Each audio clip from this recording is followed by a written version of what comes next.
You can truly tell what a person values by what's on the outside, when we actually should be looking at what is on the inside. But we can tell our values by looking at what we spend our money on. So keep that in mind when you walk away from this webinar and you look around your office setting, or you go out this weekend. Look around and you can actually tell what people value.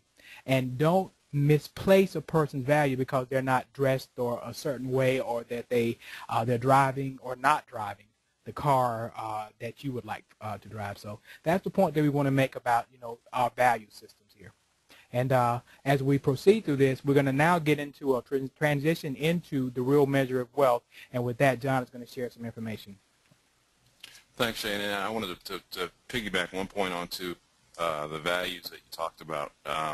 It's not necessarily a bad thing when you have some of those finer things in life, but the other part of values is priorities, and it doesn't really make a whole bunch of sense if you have the finest clothes, the nicest car, and the best of jewelry, and you're living in your parents' basement, or you're renting an apartment because you haven't made that investment in yourself to own real estate, or you haven't you have all those things and you don't have a dime in savings. Those are priority areas that you may want to examine. Where does your values and your priorities line up?